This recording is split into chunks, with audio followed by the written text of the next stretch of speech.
পৃথিবীতে যত আমল ইবাদত আছে পুরুষ মহিলার প্রায় সমান। রুজি রোজগারের জিম্মেদার পুরুষ মহিলা না।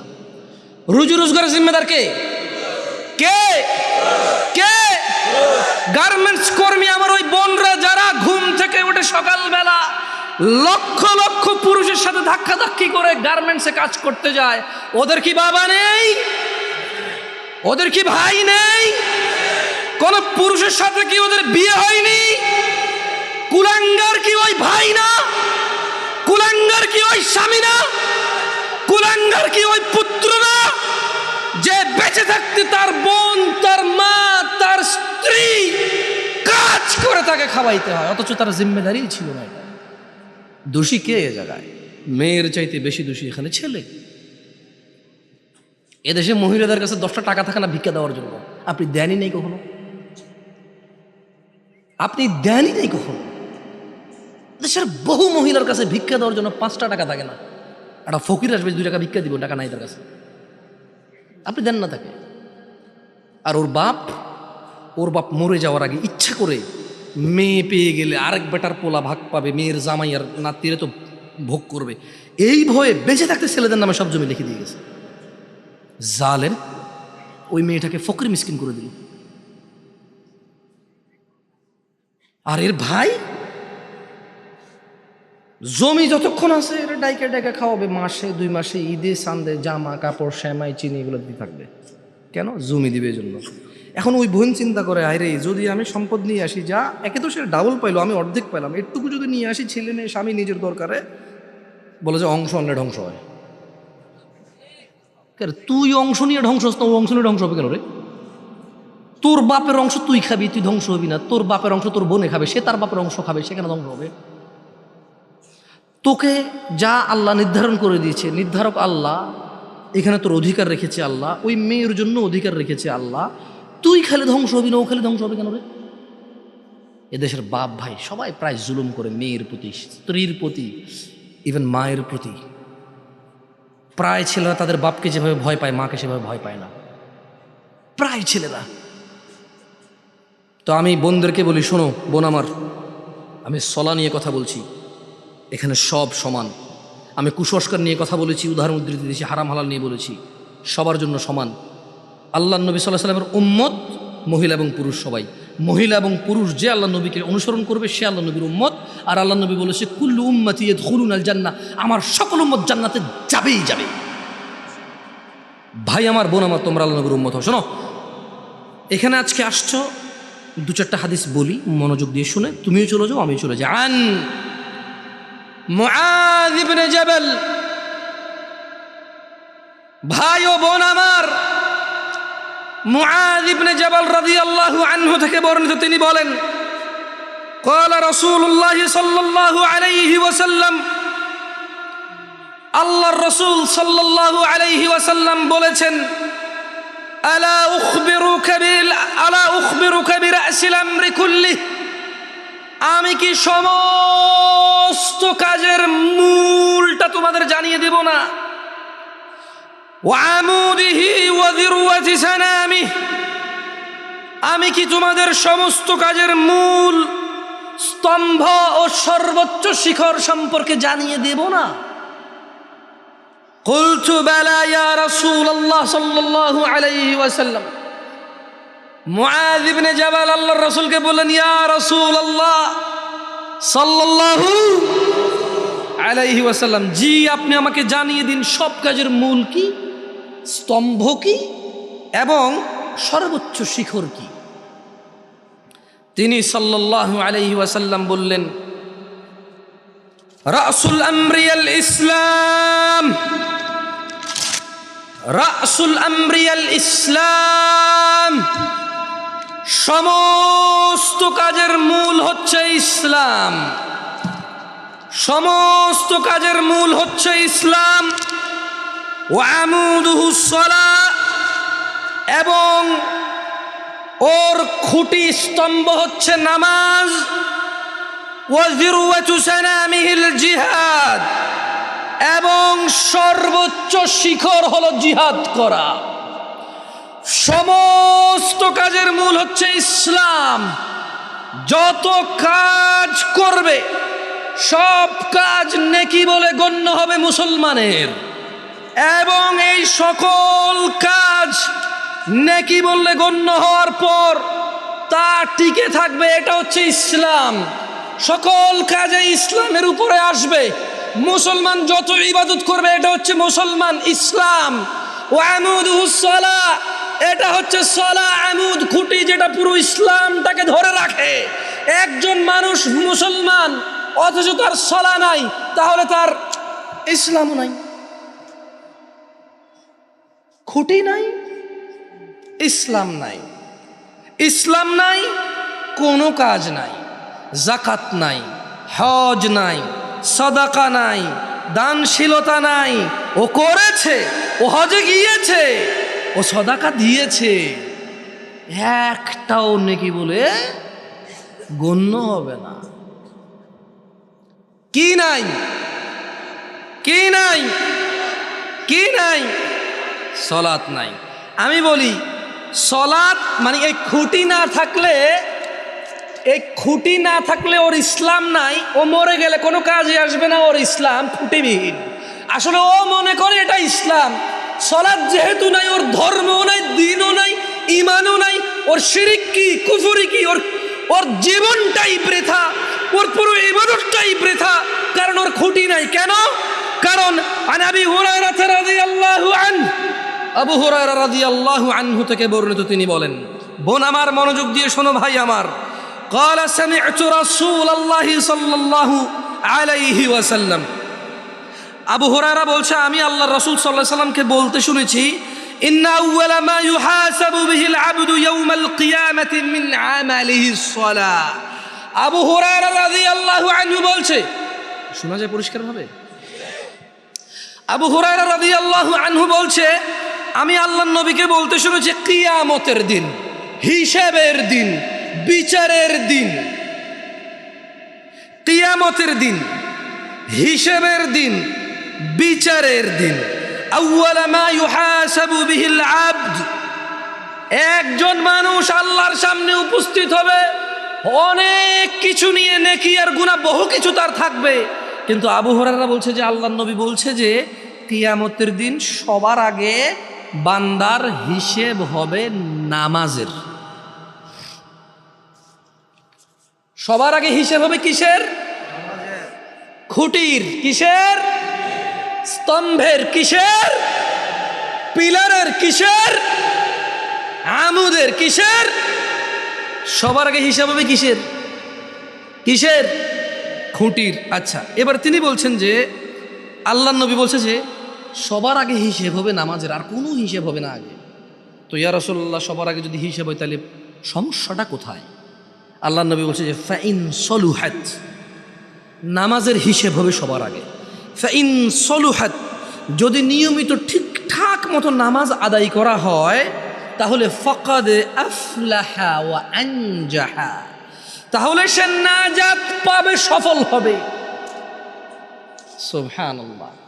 সবার আগে হিসাব হবে কিসের? কিসের?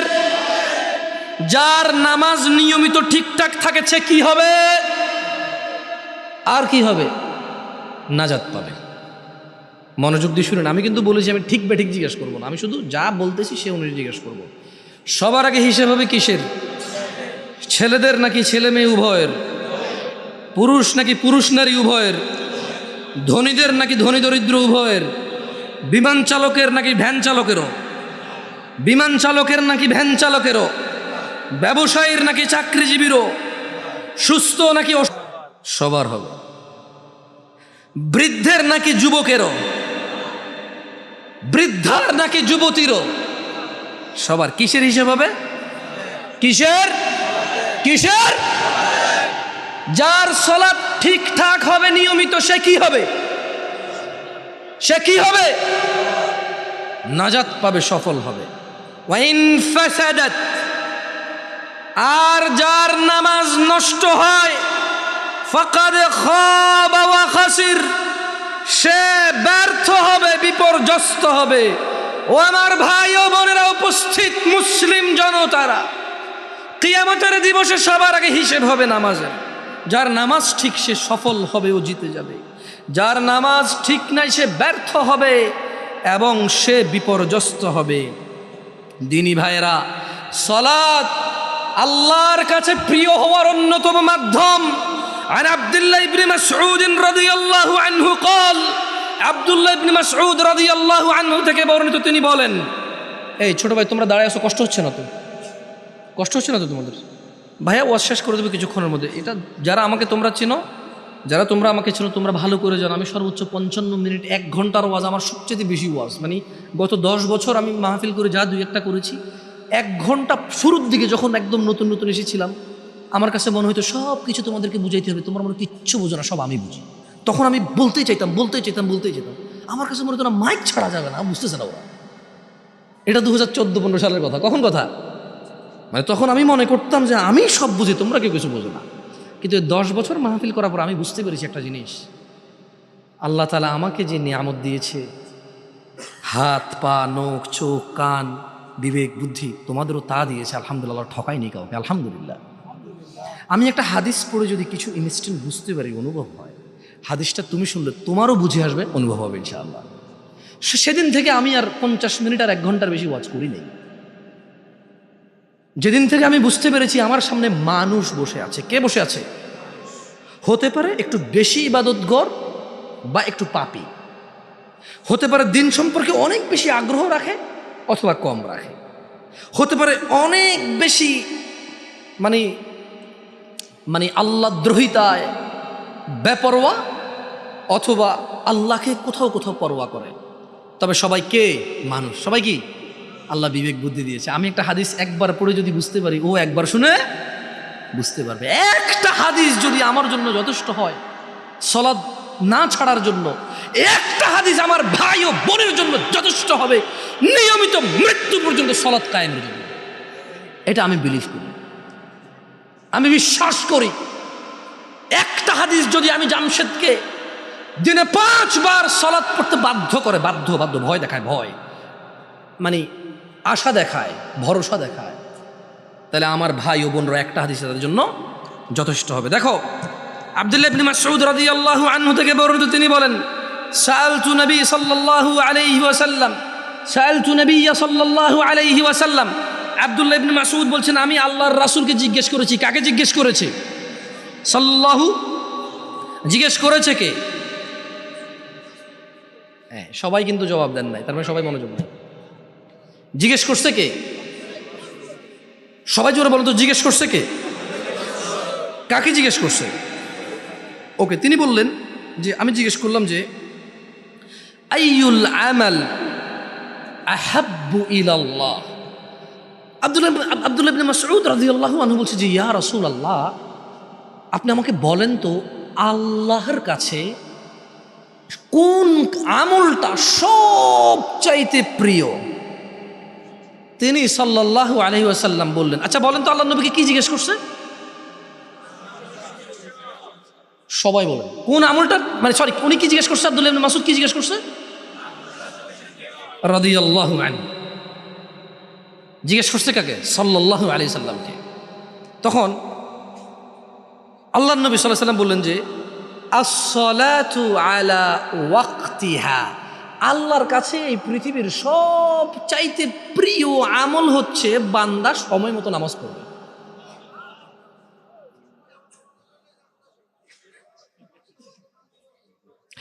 আব্দুল্লাহ ইবনে মাসউদ কি প্রশ্ন করেছে? আমি জিজ্ঞেস করলে বলি, আব্দুল্লাহ ইবনে মাসউদ রাদিয়াল্লাহু আনহু কি জিজ্ঞেস করছে? আল্লাহ রাসূল সাল্লাল্লাহু আলাইহি ওয়াসাল্লাম কি জবাব দিছে? আল্লাহ রাসূল সাল্লাল্লাহু আলাইহি ওয়াসাল্লাম কি জবাব দিয়েছে বলেন তো? সমস্ত কাজের মূল কি? একটু আগে হাদিস পড়েছি, ইসলাম। ভুলে গেছেন? সমস্ত কাজের মূল কি? আর ইসলামের খুঁটি কি? ইসলামের খুঁটি কি? যার সালাত ঠিক আছে সে কি হবে? যার সালাত ঠিক নাই তার কি হবে? আব্দুল্লাহ ইবনে মাসউদ রাদিয়াল্লাহু আনহু আল্লাহর নবীকে কি প্রশ্ন করেছিল? ভাই জবাব দেন ভাই। আল্লাহর নবী সাল্লাল্লাহু আলাইহি ওয়াসাল্লাম কি জবাব দিছে? ওয়াক্ত বাস্তবমতো, কথাটা ভুলিয়েন না, এখানে খুব গুরুত্বপূর্ণ বিষয়। কিন্তু আমাদের দেশে সলাৎ মসজিদেও ঠিকঠাক ওয়াক্ত অনেক সময় মেনটেন করে না অনেকে। একজন খতিব উঠছে খুতবায়, বলতেই আছে 1:30টার নামাজ 1:45 শুরু করেছে। আবার একজন আসছে 1:30টা একটা বিষয় পড়াই ফেলছে, লাগে মারামারি। আরে ভাই, আমি তো নামাজই পাই নাই, আমি জানি 1:30 বাজে নামাজ, আপনি 28 কেন পড়লেন? কারণ ও হচ্ছে রুকু ধরবে এসা। ও কি ধরবে এসা? রুকু ধরবে এসা। সাপ্তাহিক মুসল্লি। কি মুসল্লি? সাপ্তাহিক। ওর আবার গরম বেশি। আল্লাহ আমাদেরকে বোঝার তৌফিক দান করে। আমি আর 2-1টা হাদিস বলে চলে যাবো ইনশাআল্লাহ। ইমাম মুসলিম বর্ণনা করেছেন আবি হুরায়রা রাদিয়াল্লাহু আনহু। আচ্ছা শোনেন, আর একটা ছোট্ট হাদিস বলে আমি 2টা হাদিস পড়ে আপনাদের থেকে বিদায় নেব ইনশাআল্লাহ। রাত অনেক হয়েছে, আসলে এত রাত পর্যন্ত মাহফিল আশা করি আজকে অনেক কমই হয়েছে। এখানে অনেক সময় আমার 11টা বাজিয়ে দেয় ভাই। মাশাল্লাহ, এই আয়োজকরা দেখলাম যে 10টা বাজে দিবে বলছে, 10টা বাজে নিয়ে আসছে। আমি খুব খুশি এদের প্রতি, আলহামদুলিল্লাহ। দেরি করে নাই, কারণ অনেক দূর দূরান্ত থেকে আসে, আসলে দেরি করা অনেকজন ঠিক না। যাই হোক, আমার সাথে একটা হাদিস পড়ে আপনারা বিদায় নিয়ে নেন। 2টা হাদিস পড়াবো, 2টা হাদিস নিয়ে এখান থেকে চলে যান। আরে ভাই, বিদায় দিই নাই তো? হ্যালো, না সমস্যা না, যাক মাইকের আওয়াজ যাবে ইনশাল্লাহ। আপনারাও চাইলে উঠে যেতে পারেন, কোনো সমস্যা নেই। আমি জীবনও যারা উঠে যায় ওদেরকে শয়তান বলিনি। কেন ভাই? আমি আসছি 10টা বাজে, উনি হয়তো 9টা বাজে আসছে, হয়তো উনি 8টা বাজে আসছে। ওনার হয়তো কোমরে ব্যথা, হাতে ব্যথা, পায়ে ব্যথা, বা হাজতের প্রয়োজন হতে পারে না? আর এই যে মাইকের আওয়াজ মনোযোগ দিয়ে শুনলে হইলো না? একবার আমার সামনে বসে থাকতে হবে, জরুরি নাকি? এই পৃথিবী থেকে কত নবী রাসূল, কত নবী চলে গেছে, 2-4 জন উম্মত নিয়ে যেতে পারে না। কিয়ামত উঠবে কেউ খালি। সুবহানাল্লাহ। এটা আল্লাহর প্রশংসা যে আমরা কথা বলতে আসি, 2-1 জন মানুষ শুনতে আসে, আলহামদুলিল্লাহ। এটা আল্লাহর নিয়ামত। পৃথিবীর বহু নবীদেরও এই সৌভাগ্য হয় নাই। লা ইলাহা ইল্লাল্লাহ। আমার সাথে পড়েন হাদিসটা, 2টা হাদিস পড়ায় চলে যাব। দেখেন আপনার জীবনে কোনো পরিবর্তন আসে কিনা। কারণ আমি আগেই বলেছি, আমি যেহেতু হাদিস পড়েছি আমার উপকারে আসছে, আমি বিশ্বাস করি আপনি পড়লে আপনার উপকারে আসবে। বলেন আন। সবাই এটা জোরে, যত জোরে পারেন বলবেন। বোন, আপনারা জোরে বলার দরকার নাই, মনে মনে মুখে ঠোঁট নেড়ে বলবেন। বলেন আন সাঈদ ইবনুল মুসাইয়িব রাদিয়াল্লাহু আনহু আন্না রাসূলুল্লাহি সাল্লাল্লাহু আলাইহি ওয়াসাল্লাম, সাঈদ ইবনুল মুসাইয়িব রাদিয়াল্লাহু আনহু থেকে বর্ণিত, তিনি বলেন আল্লাহর রাসূল সাল্লাল্লাহু আলাইহি সাল্লাম বলেছেন, বাইনানা ওয়া বাইনাল মুনাফিকিনা, বাইনানা ওয়া বাইনাল মুনাফিকিনা, বাইনানা ওয়া বাইনাল মুনাফিকিনা শুহুদুল ইশা ওয়াস সুবহ লা ইস্তাতিউনাহুমা। আল্লাহর রাসূল সাল্লাল্লাহু আলাইহি সাল্লাম বলেছেন, আমাদের এবং মুনাফিকদের মধ্যে পার্থক্য হচ্ছে, এটা জোরে বলেন, মুনাফিকদের মধ্যে পার্থক্য হচ্ছে, তারা মুনাফিকরা এশা এবং ফজরের নামাজে উপস্থিত হতে পারে না। আল্লাহর নবী সাল্লাল্লাহু আলাইহি সাল্লাম বলেছে, মুনাফিকরা এবং আমরা, আমাদের মধ্যে পার্থক্য ঈশা এবং ফজর উপস্থিত হওয়া। লা ইস্তাতিউনাহুমা, মুনাফিকরা উপস্থিত হতে পারে না। আমরা মুনাফিক নাকি মুসলমান, আল্লাহর নবীর উম্মত নাকি মুনাফিক, এটা সিদ্ধান্ত আমাদের হাতে। আরেকটা হাদিস বললে এটা ইনশাআল্লাহ ক্লিয়ার হয়ে যাবে। এর মধ্যে একটু বলে দেই, মুনাফিক হলে কি প্রবলেম, মুনাফিক হলে কি সমস্যা বলে দেই। আল্লাহ বলছে যে ইন্নাল মুনাফিকিনা ফিদ দারকিল আসফালি মিনান নার ওয়া লান তাজিদ লাহুম নাসীরা। মুনাফিকরা কিয়ামতে জাহান্নামে সবার নিচে থাকবে।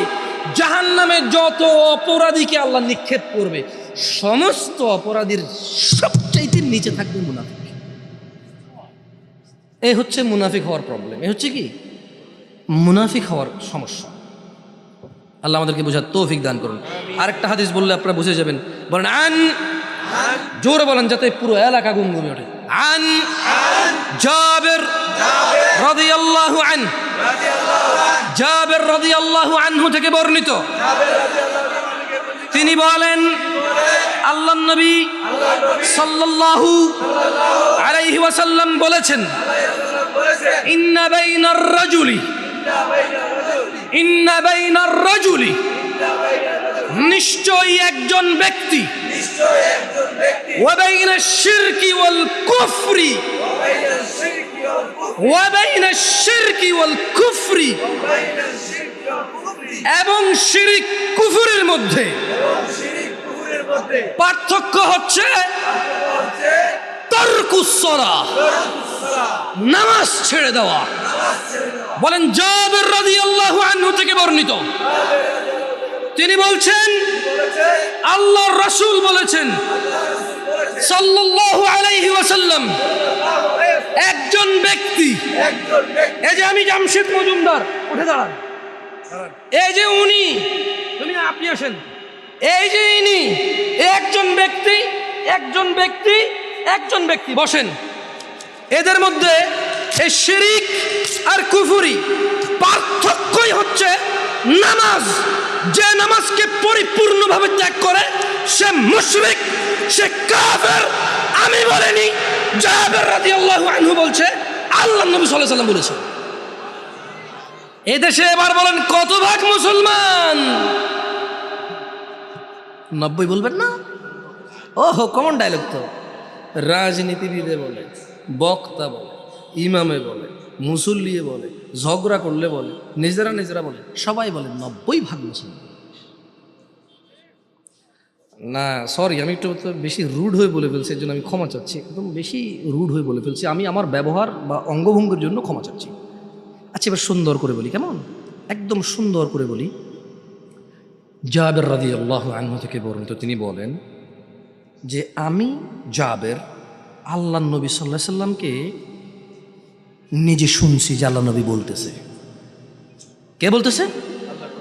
সাল্লাল্লাহু আলাইহি সাল্লাম বলছে যে আল্লাহ নবী বলতেছে যে জাবের শোনো, একজন ব্যক্তি আর এই যে শিরকি কাজ, কুফুরি কাজ, এটার মধ্যে পার্থক্য হচ্ছে, বুঝছো, নামাজ। মানে জাবের আমার উম্মতের মধ্যে যেটা নামাজ পড়ে ওটা কাফের মুশরিক না। তার মানে নামাজ ত্যাগ করা কিন্তু শুধু গুনাহ না, এটা কুফরি এবং শিরকি গুনাহ। আল্লাহ আমাদেরকে বোঝার তৌফিক দান করুন। আর দেখেন, জাবের রাদিয়াল্লাহু আনহু থেকে আরেকটা হাদিস আসছে। উনি বলছে যে আল্লাহ নবী সাল্লাল্লাহু আলাইহি সাল্লামকে উনি মানে আল্লাহ নবী সাল্লাল্লাহু আলাইহি সাল্লাম বলেছেন যে বাইনাল আবদি ওয়া বাইনাল কুফরি তারকুস সালাহ। আল্লাহ নবী বলতেছে যে বান্দা এবং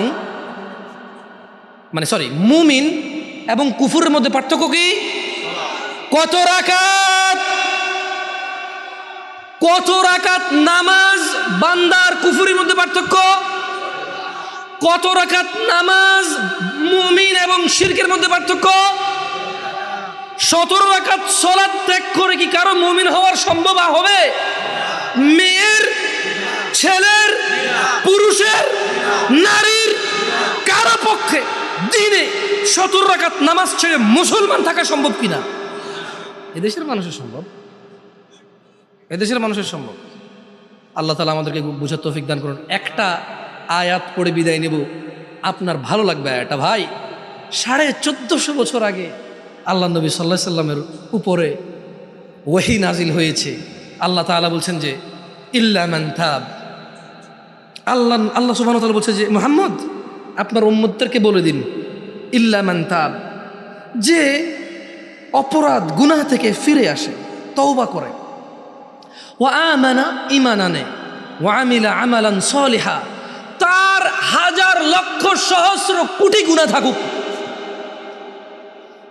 তার গুনাহ আসমানের মেঘমালা পর্যন্ত পৌঁছে যাক, এই পুরো জমিন তার একজনের গুনায় পরিপূর্ণ হয়ে যাক, ওই মহিলার গুনাহ জমিন পূর্ণ হয়ে যাক, ওই পুরুষের গুনাহ জমিন পূর্ণ হয়ে যাক। মুহাম্মদ সাল্লাল্লাহু আলাইহি সাল্লাম আপনার উম্মতকে বলেন, সে যদি তার গুনাহকে মাপার দরকার নাই, তার গুনাহ কত ওজন, কত সংখ্যা মাপার দরকার নাই, ওকে বলেন। এটা সূরা ফুরকানের আয়াত। আমি কোনো হাদিস বলছি না যে আপনি জাল বলবেন, দঈফ বলবেন, মুনকার বলবেন, মওযু বলবেন, তর্ক বিতর্ক শুরু করে দেবেন। এটা কোরআনুল কারীমের আয়াত। এর অনুবাদ করছি। আল্লাহ বলছেন যে আপনার এই উম্মতদেরকে বলে দেন, গুনার সংখ্যাও কেন গুনছে, ও ওজন কেন করতেছে, ও বেঁচে আছে না, ও নিঃশ্বাস আছে না, ও তো মারা যায়নি, এখনো ওর জন্য তওবার দরজা খোলা আছে, ও ফিরে আসতে পারে, ও ফিরে আসতে বলেন। ও বলুক আল্লাহ যা করেছি আর করবো না। তাহলে তওবা করছে, কি করছে? তওবা। এবার বলতেছি আল্লাহ তাকে বলেন ও আমানা, ঈমান আনতে বলেন, ও আমিলা আমালান সালিহা, ভালো কাজ করতে বলেন, এবং তাকে বলে দিন আমি আল্লাহ ফাউলাইকা ইউবাদদিলুল্লাহু সাইয়্যাতিহিম হাসানাত, তাকে বলে দিন তার পূর্বের সমস্ত গুনাহ আমি নেকিতে পরিবর্তন করে দেব। ওয়া কানা আল্লাহু গফুরার রহিমা, কারণ আল্লাহ অতীব দয়ালু ও ক্ষমাশীল। শাশুড়ির কাছে ওই বউটা খুব খারাপ, যে বউ শ্বশুর শাশুড়ির খেদমত করে না, ওই বউটা খারাপ না যে নামাজ পড়ে না। ছেলের কাছে তার স্ত্রীর একটাই অপরাধ চোখে পড়ে, তা হচ্ছে পর পুরুষের সাথে কথা বলে কিনা। সে মনে করে তাইলে এর সাথে সম্পর্ক ছিন্ন করতে হবে। ও যতই বেনামাজি হোক, ও যতই বোরখা ছাড়া চলুক, ওর সাথে সম্পর্ক ছিন্ন করার কথা কোনো পুরুষ চিন্তা করে না, নিষেধ করে না। যখন দেখবে কোনো পুরুষের সাথে মোবাইলে একান্ত গোপনে, ফেসবুকে, ইমুতে, হোয়াটসঅ্যাপে, ভিডিও অডিও কলে কথা বলে, তখন ধীরে ধীরে না করে তিক্ততায় পরিণত হয়ে তালাক, ডিভোর্স পর্যন্ত যায় পৌঁছায়। ওই মহিলা যদি জীবনে এক ওয়াক্ত নামাজ না পড়ে, কোনো পুরুষ চিন্তা করে না তাকে তালাক দিতে হবে। কেন চিন্তা করে না জানেন? কারণ সে বিয়ে করার সময় দেখেই নাই, খোঁজে নাই যে নামাজ পড়ে কিনা, এটা তার দরকারই ছিল না। তার শুধু দরকার ছিল ফর্সা চেহারা। কি হতে হবে? ফর্সা হতে হবে। শ্বশুরের একটু ভালো ঘর দুয়ার থাকতে হবে, নাহলে সে যদি জামাই হিসেবে যায় তাকে শুইতে দেবে কোথায়? সে বিয়ের সময় তার মা বাপ বলছে আয় রে এ জায়গায় বিয়ে করতে যাস, দুজন বন্ধু বান্ধব নিয়ে গেলে খাইতে দিবে কে, থাকতে দিবে কই? মেয়ের বাবা তো ঘর বাড়িই নাই। কি ভুল বলতেছি? হ্যাঁ, এদেশের মেয়ের বাপেরাও মেয়ে বিয়ে দেওয়ার সময় জামাইয়ের চরিত্র, আখলাক, দিনদারিতা দেখে না। জামাই বন্ধু বান্ধব নিয়ে আসবে, হুন্ডা রাখার জায়গা করার জন্য জমি বিক্রি করে, সুদের উপরের ঋণ নিয়ে, টাকা ধার করে, চিটারি বাটপারি করে দালান কোঠা তোলে, কারণ জামাই জামাই শুতে দিব। আরে বেটা, তোর বাড়িতে 2 দিন থাকতে আসবে রে, একজন মানুষ 2 দিন থাকতে আসবে, এর জন্য বিল্ডিং বানাইতে হবে সুদের উপরে টাকা নিয়ে, জমি বিক্রি করে? হ্যাঁ, ও 1 দিনের জন্য আসবে, 2 দিনের জন্য আসবে, যে কোনো মূল্যে ওর জন্য বিল্ডিং ঘর বানাইতে হবে। আর বেটা, তুই তোর শ্বশুর বাড়িতে যাবি 2 দিনের জন্য না রে, একবারে বিল্ডিং দেখেই বিয়ে করতে হবে। হ্যাঁ, তোমার নানার কি ছিল যখন তোমার বাপে বিয়ে করছে তোমার মারে? তোমার বাপের কি ছিল? এখন মাশাল্লাহ তোমার বাপে ভালো পয়সা করে ইনকাম করে, হালালভাবে ইনকাম করে। তোমরা টুকটাক মাশাল্লাহ জায়গা জমি কিনেছো, যে রাস্তার পাশে শতক 4 লাখ টাকা করে 5 শতক 10 শতক জায়গা কিনছো, তোমার বাপে কিনছে। তোমার নানার বাড়িতে তোমার মামারা ঘর দুয়ার তুলে সুন্দর, এখন মাশাল্লাহ পরিবেশ সুন্দর, মানে পাকাপোক্ত করে ফেলেছে সব কিছু। তোমার মাকে যখন বিয়ে করেছে তোমার বাপ কিচ্ছু ছিল না, তো কি হয়েছে? তোমার মায়ের দিনদারিতা দেখে বিয়ে করছে, তোমার নানার মান সম্মান, আখলাক, চরিত্র দেখে বিয়ে করছে, তোমার নানির দাদির সুনাম দেখে, এদের দিনদারিতা দেখে বিয়ে করছে। ভালো ছিল না ওই সময়টা? 17 রকমের খানা পাকাও তোমরা বিয়েতে, গায়ে হলুদ। এটা কার সুন্নত বলতে পারো তোমরা? গায়ে হলুদ, হ্যাঁ, কোন নবী? আচ্ছা, আল্লাহ নবী সাল্লাল্লাহু আলাইহি সাল্লাম তো আছেই, পৃথিবীর কোন নবী গায়ে হলুদ করেছে বিয়েতে? কোন সাহাবী করেছে গায়ে হলুদ? ইমাম আবু হানিফা করেছে গায়ে হলুদ। মসজিদের ইমামরা করে? কে বলছে করে না? করে। আরে হাসে কেন? মসজিদের ইমামের বিয়ে গায়ে হলুদ হয় না? হয়, হয়, হয়, হয়, কোথাও কোথাও হয়, কোথাও কোথাও হয়। মেয়ের বাপের খুব ইচ্ছা, মেয়ের মা একমাত্র বিয়ে, মানে একটাই বিয়ে মেয়ের। আল্লাহ আমাদেরকে বোঝার তৌফিক দান করুন। ভাই, সমাজ নিয়ে কিছু বলতে পারবো না। এখানে কোনো মানুষ প্রকাশ্যে সিগারেট খেতে যতটুকু লজ্জা পায়, প্রকাশ্যে গান শুনতে এতটুকু লজ্জা পায় না। গান শোনা কি এখন আর গুনাহের মধ্যে পড়ে এদেশে? মানে ঢোল, তবলা, হারমোনি, গিটার, পিয়ানো, এগুলো কি আর গুনাহের মধ্যে পড়ে? এখন তো এগুলো বাজায় আল্লাহরে ডাকে দেখি মানুষ। হ্যাঁ, ঢোল তবলা বাজে এখন আল্লাহকে ডাকে মানুষ, হারমোনি গিটার বাজে আল্লাহকে ডাকে, তারে নারে নারে নারে, তারে নারে নারে নারে। টুংটাং টুংটাং টুংটাং টুংটাং আল্লাহরে ডাকে আবার মধ্যখানে এগুলো বলে বলে।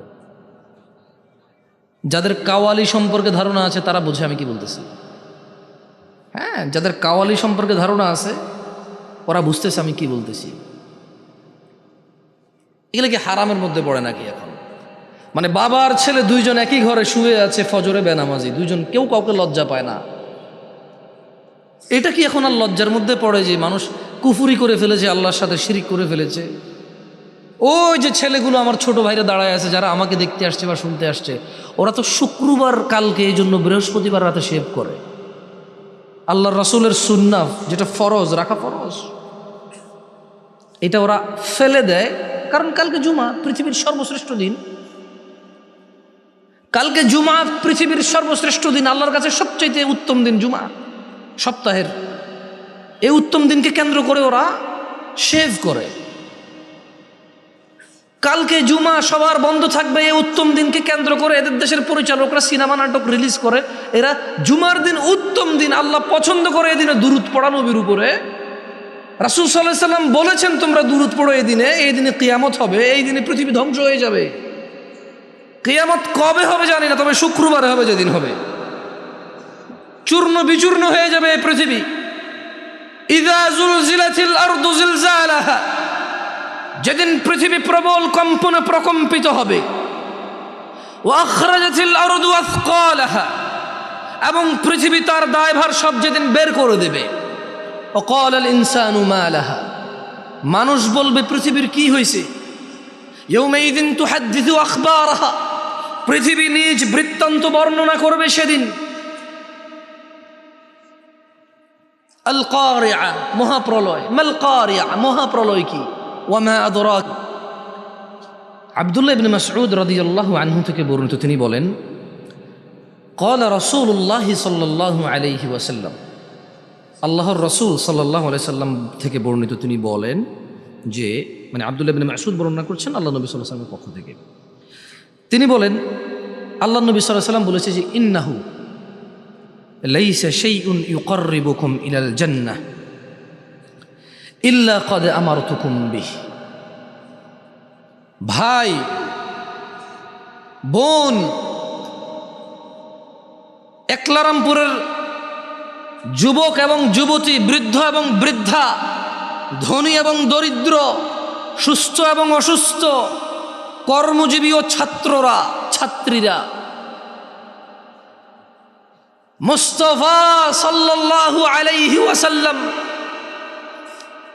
যাকে আল্লাহ সুপারিশ করার অনুমতি দেবে, সুবহানাল্লাহ,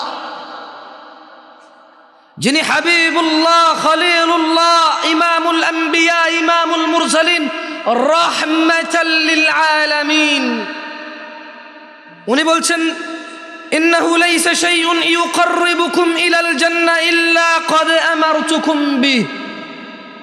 ও আমার উম্মতরা, নিশ্চয় এমন সকল কিছু যা তোমাদের জান্নাতের নিকটবর্তী করে, এগুলো আমি আদেশ করা থেকে বাদ দেইনি। নিশ্চয় তোমাদের জান্নাতের নিকটবর্তী করে এমন প্রত্যেকটা বিষয়ের ব্যাপারে আমি তোমাদের নির্দেশ দিয়েছি, একটাও ছাড়িনি। সিঙ্গেল, অর্ধেক, আনা, যাররা পরিমাণ আমি মুস্তাফা সাল্লাল্লাহু আলাইহি সাল্লাম বাদ দেইনি, যা তোমাকে জান্নাতে নিয়ে যাবে। প্রত্যেকটা ছোট থেকে ছোট, নখ কাটার বিষয়, বউয়ের সাথে ঘুমাতে যাবা দোয়াটা পর্যন্ত আমি তোমাকে শিখাইছি। টয়লেটে যাবা বাম পাতে যাবা, খাবার খাবা ডান হাতে খাবা, মসজিদে যাবা ডান পায়ে যাবা, টয়লেট থেকে বের হবা ডান পায়ে বের হবা, মসজিদ থেকে বের হবা বাম পায়ে বের হবা। ও আমার উম্মতরা, এমন কোন বিষয় নেই যেটা আমি মুস্তাফা তোমাদের নির্দেশ করা থেকে বিরত হয়েছি অথচ এটা তোমাদের জান্নাতের কাছে নিয়ে যাবে, একটাও নাই। ওয়ালাইসা শাইউন ইউকাররিবুকুম ইলান নার। ও আমার উম্মতরা, এমন একটা বিষয় নেই যেটা তোমাদের জাহান্নামে নিয়ে যাবে, ইল্লা ক্বাদ নাহাইতুকুম আন, অথচ আমি মুস্তাফা সাল্লাল্লাহু আলাইহি ওয়াসাল্লাম এমন একটা বিষয় নেই যা তোমাদের জাহান্নামের নিকটবর্তী করবে অথচ আমি মুস্তাফা নিষেধ করিনি। তুমি কেন দাড়ি কাটো? দাড়ি তোমাকে জান্নাতের নিকটবর্তী করবে। টাকনুর নিচে প্যান্ট পরো কেন? উপরে পরো, এটা তোমাকে জান্নাতে যাওয়ার জন্য পথ সহজ করবে। ডান হাতে খাও, বাম হাতে খাও না। বাম পায়ে যাও টয়লেটে, দোয়া পড়ে যাও, আল্লাহুম্মা ইন্নী আউযু বিকা মিনাল খুবুসি ওয়াল খাবাইস পড়ে যাও। বের হয়ে গুফরানাক বলো। মসজিদে ঢুকে দোয়া পড়ে ঢোকো, ডান পায়ে ঢোকো, বাম পায়ে বের হো। কাউকে দেখলে সালাম দাও, সাধ্য মতো কাউকে যাকে তাকে অপরিচিত মানুষকে সালাম দাও, খাবার খাওয়াও। যেখানে দিন শিখা যায় ওখানে যাও। আল্লাহ নবী সাল্লাল্লাহু আলাইহি ওয়াসাল্লাম বলছে যে ব্যক্তি দিন শিখার জন্য পথ চলতে শুরু করে, সাহহালাল্লাহু লাহ, আল্লাহ সুবহানাহু ওয়া তাআলা তার জন্য জান্নাতের পথকে সহজ করে দেয়। এরকম দ্বীনি মজলিসগুলোতে যাও, জান্নাতে যাওয়ার পথ সহজ হবে। আম্মাকে মাথায় চুমু খাও, আব্বুকে মাথায় চুমু খাও, যা বলে তা মেনে নাও যতক্ষণ পর্যন্ত আল্লাহর বিরুদ্ধে না যায়। মুসলিমকে দেখলে বিপদ আপদে হেল্প করো। কাউকে যদি একবার হেল্প করো, তার হেল্প লাগলে আবার করো, আবার লাগলে আবার করো, আবার লাগলে আবার করো। বলি না তোরে আর কতবার করবো বেটা, তোরে হয় না বেটা, যতবারই দিই। এটা বলিও না, খোটা দিও না। যতক্ষণ ওর লাগে, যতক্ষণ তোমার সাধ্য আছে দিতে থাকো। কারণ মুহাম্মদ সাল্লাল্লাহু আলাইহি ওয়াসাল্লাম বলছে যে বান্দা তার ভাইকে যতক্ষণ উপকার করতে থাকে, আল্লাহ ওই বান্দাকে ততক্ষণ উপকার করতে থাকে। সমাজ নিয়ে কি বলবো, এখানে বাপ ছেলে লজ্জা পায় না। বাপ ছেলের সামনে শেভ করে, বাপ ছেলের সামনে কি করে? শেভ করে। আসলে আপনি বলবেন যে ভাই শুরু থেকে তো দাড়ি নিয়ে পড়ে আছেন। আরে বেটা তুই দাড়ি তো রাখতে পারিস না। আমি তো এই তুচ্ছ বিষয় নিয়ে কথা বলতেছি, তুচ্ছটাই তো তুই পারস না রে ভাই।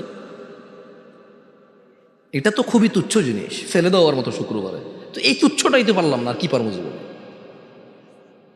আল্লাহ আমাদেরকে বোঝার তৌফিক দান করুন। যাই হোক, কুমিল্লা তো আমরা শিরক বিদআতে বেশিরভাগ মানুষ জড়জড়। একে তো আমরা পুরো বাংলাদেশের মানুষ, পুরো পৃথিবীর মানুষ এখন এই ইবাদত থেকে দূরে। কি থেকে দূরে? এর মধ্যে আবার যতটুকু করি এতটুকু ভেজাল, এতটুকুও অনেক সময় কোরআন সুন্নাহর সাথে মেলে না। আন্দাজে সবাই করে তাই করি। আল্লাহ আমাদেরকে বোঝার তৌফিক দান করুন। যাই হোক, আমি আমার আজকের আলোচনার বিষয়ে চলে আসি, সলা নিয়ে। কেমন? দেখেন, আমি সলাত নিয়ে কেন কথা বলি আপনাকে বলি, শুনুন।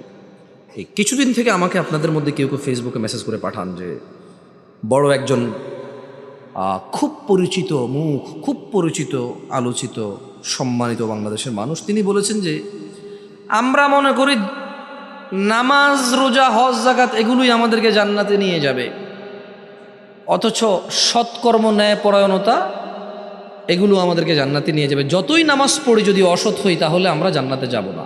আমি আবার কথাগুলো এভাবে বলতে রাজি না। আপনি যতই ন্যায় পরায়ণ হন, আপনি নামাজ না পড়লে জান্নাতে যাবেন না। আবার আপনি যতই নামাজ পড়েন, ন্যায় পরায়ণ না হলে জান্নাতে যাবেন না। বোথ আর কানেক্টেড, বোথ আর কি কানেক্টেড। কিন্তু সলা হচ্ছে স্তম্ভ। সলা কি? সলা কি? স্তম্ভ। সলা হচ্ছে দ্বীনের খুঁটি। সলা হচ্ছে দ্বীনের কি? ইসলামের কি? খুঁটি। খুঁটিবিহীন কি কিছু থাকে? থাকে না। ভাই সাউন্ড একটু কমো, তুমি মানুষ মেরে ফেলবো। আমি আসতেও যে কান তুমি ফাইটে গেছে আমার নিজের। একটু সাউন্ডটা কমাও। বিসমিল্লাহ, বিসমিল্লাহ। ওই ছেলেগুলো যে বসছে ওর পাশে, ওর সবার কষ্ট হচ্ছে তো ওখানে। ইকো কমাও, ইকো কমাও। বিসমিল্লাহ, বিসমিল্লাহ, বিসমিল্লাহ। হ্যাঁ, ইকো কমাও, ঠিক আছে। দিনী ভাইয়েরা, আজকে আমার ঢাকা থেকে আসা অথবা চিটগাং থেকে আসা, আপনার একলারামপুর থেকে আসা অথবা পার্শ্ববর্তী গৌরীপুর থেকে আসা কোনো সফলতা নাই যদি আপনি নিজের জীবনকে পরিবর্তন না করতে পারেন। আর আমার এখানে এসে সময় ব্যয় করা, সময় দেওয়া কোনো সফলতা নেই যদি আমি আপনাকে কোরআন সুন্নাহ বাদ দিয়ে আপনি যা পছন্দ করেন ওখান থেকে কথা বলি, এতেও কোনো সফলতা নেই আমার। আমার সফলতা হচ্ছে আপনি যদি কিছু শুনে মেনে চলেন, এর নেকি আমার কাছে আসবে। আপনার সফলতা হচ্ছে আপনি যদি কিছু শুনে মেনে চলেন, আপনার জান্নাতের পথ সহজ হবে, আল্লাহর সন্তুষ্টি আসবে, আল্লাহ আপনার উপর সন্তুষ্ট হবে, এতে আপনার সফলতা। আমি আল্লাহর কাছে দোয়া করি আল্লাহ তাআলা আমাদের সবাইকে আজকের মাহফিল থেকে তিনি আমাদের কল্যাণ দান করুন, আমিন। এই বক্তাদের কথার যে ভুল ভ্রান্তি আছে, কথার ভুল, বক্তা ও শ্রোতার মধ্যে যে বুঝার ভুল আছে, আল্লাহ এগুলো থেকে আমাদেরকে আশ্রয় দিক, আমিন। আন আবি হুরায়রা রাদিয়াল্লাহু আনহু قال قال رسول الله صلى الله عليه وسلم كل امتي يدخلون الجنه, আমার সব উম্মত জান্নাতে যাবে। সুবহানাল্লাহ। বলেন তো আল্লাহর নবীর কতজন উম্মত জান্নাতে যাবে? কে বলছে? কে বলছে? আমি কিন্তু ঠিক কিনে গেলে জিজ্ঞেস করি না মানুষকে, ওই দুই একটা কোরআন বা হাদিস বললে, কোরআনের আয়াত বা হাদিস বললে ওগুলো থেকে জিজ্ঞেস করি। আপনি মনোযোগ দিয়ে শুনলে জবাব দিতে পারবেন। ওখানে আসলে প্রুভ হয় আপনি মনোযোগী নাকি অমনোযোগী। এই যে মশার কামড় দাঁড়িয়ে আছে আমার ছোট ভাইরা, তোমরা ওটা মনোযোগ দিয়ে শুনে কেমন দেখো। আমি আবার বলি, আবু হুরায়রা রাদিয়াল্লাহু আনহু থেকে বর্ণিত। তাহলে বর্ণনা করছে কে? আচ্ছা, সে বলছে যে আল্লাহর নবী সাল্লাল্লাহু আলাইহি সাল্লাম বলেছে। তাহলে বর্ণনা করছে কে? জোরে বলবা, বর্ণনা করছে কে? বলছে কে? বলছে কে? রাসূল সাল্লাল্লাহু আলাইহি সাল্লাম। ছোট ভাই তোমরাও বলিও, যারা দাঁড়ায় আসো, কেমন তোমরাও বলিও। তো বলছে যে আল্লাহ নবী বলছে যে কুল্লু উম্মতি, বলো আমার সাথে বলো, কুল্লু উম্মতি। জোরে বলা লাগবে না, আস্তে বলো, চলো বলো, কুল্লু উম্মতি ইয়াদখুলুনাল জান্নাহ। কুল্লু উম্মতি, আমার সকল উম্মত, ইয়াদখুলুনাল জান্নাহ, জান্নাতে যাবে। সুবহানাল্লাহ। ইল্লা মান আবা, আবা ছাড়া, আবা ব্যতীত আমার সকল উম্মত জান্নাতে যাবে। ক্বালু, তো সাহাবারা সবাই বললেন ওয়ামান ইয়াবা ইয়া রাসূলুল্লাহ, হে আল্লাহর রাসূল সাল্লাল্লাহু আলাইহি সাল্লাম, আবা কে? আচ্ছা বলেন তো, আপনারা কি জানেন আবা কি? কেউ জানেন আবা কি? জানেন? সাহাবারা সবাই বললেন ইয়া রাসূলুল্লাহ ওমান ইয়াবা, আবা কে? যে জান্নাতে যাবে না, যে আপনার উম্মতের মধ্যে পড়ে না। নিশ্চয়ই, যেহেতু আল্লাহ নবী বলেছে উম্মত জান্নাতে যাবে, কে জান্নাতে যাবে? আবা জান্নাতে যাবে না। তাহলে আবা কি উম্মত অন্তর্ভুক্ত? গণ্য হয়? গণ্য হয় না।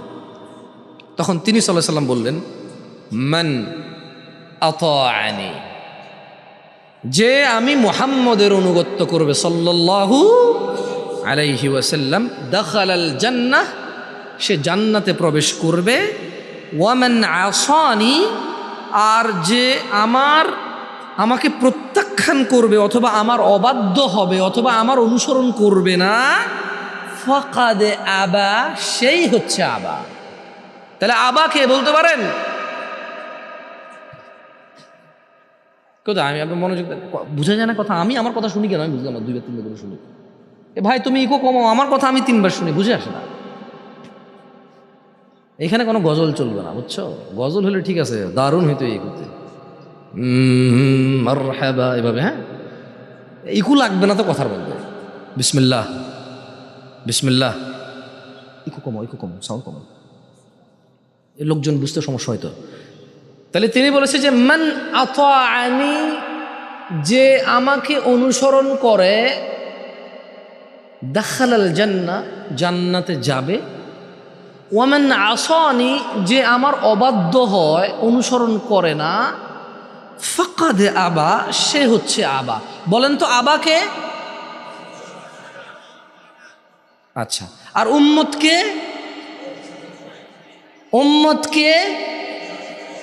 উম্মত কোথায় যাবে?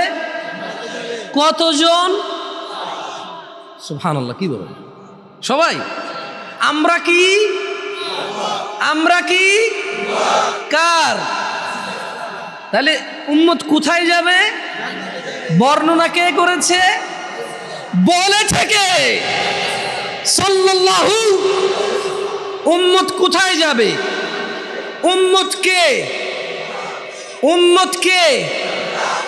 উনি কাকে উম্মত বলেছে? আল্লাহ রাসূল কাকে উম্মত বলেছে? আবা কে? আবা কি জান্নাতে যাবে? আমরা কি জান্নাতে যেতে চাই? তাহলে কি করতে হবে? কার অনুসরণ কেমনে করে?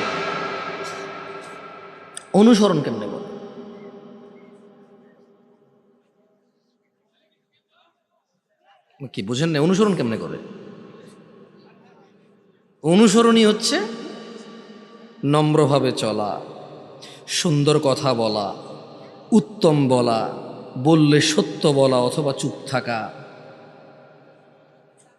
এটা হচ্ছে ওনার অনুসরণ। সালাত পড়লে উনি যেমনে পড়ছে এমনে পড়া, রোজা রাখলে উনি যেমনে রাখছে এমনে রাখা, দিন প্রচার করলে উনি যা বলছে প্রচার করতে তা করা, দিন শিখতে হলে উনি যা শিখতে বলেছে তা শিখে। শোনেন, আপনাদের সলাতের বিষয় আসলে কি বলবো, একটা হাদিস পড়ে শুনাই সলাতের বিষয়ে। কি আপনাদের অসুবিধা হচ্ছে না তো? যাক, সমস্যা নেই, আধা ঘন্টা হয়ে গেছে, মনে হয় যেন আজকে আরো একটু আধা ঘন্টা। আমি তো ওই বড় আলেম না, এবং আলহামদুলিল্লাহ এই জায়গায় কি আবার শেখ লিখে ফেলছে নাকি আমারে? হ্যাঁ ভাই, আমার এই মাহফিলের পোস্টার কই কই? ও আচ্ছা, যাক, জামশেদ মজুমদার লেখছে, আলহামদুলিল্লাহ। একটা মজার কথা কি জানেন, গত 4 বছরে আমার নামের আগে যাতে শেখ না দেওয়া হয়, মাওলানা না দেওয়া হয়, মুফতি মুহাদ্দেস সামে সামদানি কুতুবে রব্বানি আল্লামা আলহাজ যাতে না দেওয়া হয়, এটা আমি বহু কষ্ট করে 4 বছরে এস্টাবলিশ করতে পেরেছি, আলহামদুলিল্লাহ। এবং আমি এখন দেখি অনেক আমার মতো আমার বয়সী ভাইদের নিজেরাই নিজেদের নামের সামনে শেখ লিখতে ওরা নিষেধ করে, আলহামদুলিল্লাহ। এবং আপনারাও গ্রহণ করেছেন। আচ্ছা, আপনার কি মনে হয় এখানে শেখ লিখলে আমি আরো বেশি কিছু বলতে পারতাম? না লেখার কারণে কি আমি কম বলতে পারতেছি? মনে রাখবেন, আমাদের বড় বড় উলামাল কিবার যারা, তারা হচ্ছে শেখ, আমরা শেখ না। আল্লাহ আমাদেরকে কথা বলার তৌফিক দিছে। এটা তো আমার আম্মার একটা উদাহরণের মতো, যে দেশের নাগর নাই পেটু বড় নাগর, যেই দেশের সাগর নাই কূপ বড় সাগর।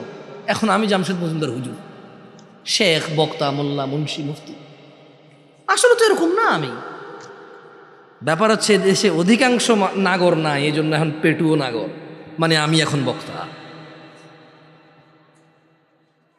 কারণ সূরা ফাতিহা পড়তে জানে না এদেশের 60% মানুষ। ফজরের নামাজে উপস্থিত হয় কোন কোন মসজিদে শুধু ইমাম আর মুয়াজ্জিন। 15 বছরের ছেলেকে মা বলে, সোনা আমার রোজা রাখিস না, তুই শুকাই যাবি, পরে বড় হলে রাখিস।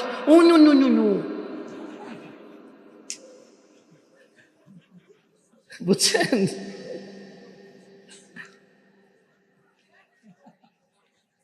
দশ বছরের মেয়ে সিএনজিতে বসছে, 1 সিট বাঁচানোর জন্য অপরিচিত এক বেটার কোলে তুলে দিয়েছে।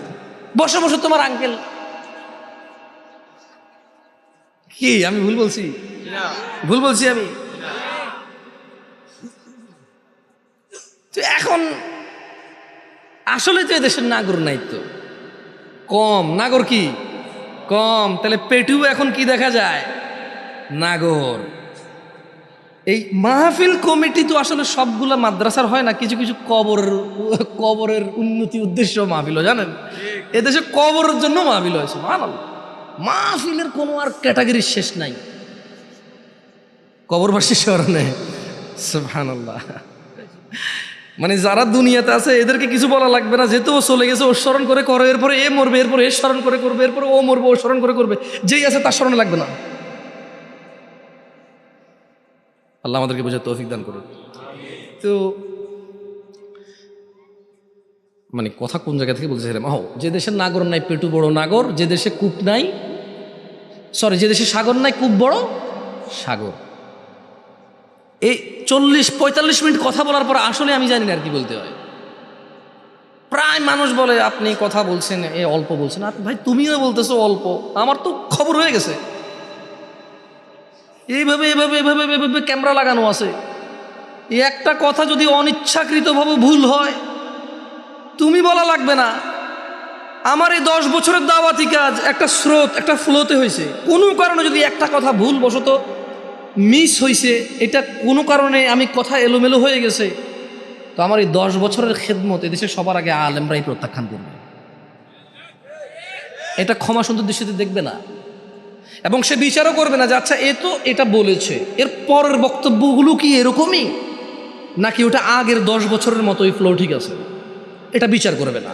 ও ওই এক কথাই বলবে যে কাফের হয়ে গেছে, মোরতাদ হয়ে গেছে, ইখওয়ানি হয়ে গেছে, মুরতাদিদা সুবহানাল্লাহ সুবহানাল্লাহ, কত নাম আছে এই দেশে। আমি বহু থেকে সৌদি আরবে থাকতে ভাবছি যে মুখস্থ করতে হবে হানাফি, শাফি, হাম্বলি, সরি এগুলো তো মাযাহিব, ওকে। আমি মুখস্থ করছি চিশতি, সাবেরি, তরিকত, হাকিকত, মারেফত, নকশবন্দি, মুজাদ্দিদি। এখন দেখি যে নতুন নতুন আরো মুখস্থ করতে হবে, কেন এগুলো আমারই বলে, নামের কোনো শেষ নাই। আমি তোমাদের বিরক্ত করব না ভাইরা আমার। বোনদের জন্য কি আলাদা প্যান্ডেল আছে? বোন, আমার কাছে বেশি ওয়াজ ছেলে মেয়ের আলাদা নাই। আপনার সতর আর পুরুষের সতরে কিছু পার্থক্য আছে ঢাকাতে। আপনার জন্য অসুস্থ হন আপনি, সেখানে সলাৎ আপনার জন্য নিষিদ্ধ, এবং এতে আপনি পরেটার কাফফারা করতে হয় না। পুরুষ কখনো তার জন্য সলাৎ নিষিদ্ধ হয় না, সে পড়তেই হবে যতদিন সে বেঁচে আছে, একদিনের জন্য তার জন্য নিষিদ্ধ হয় না।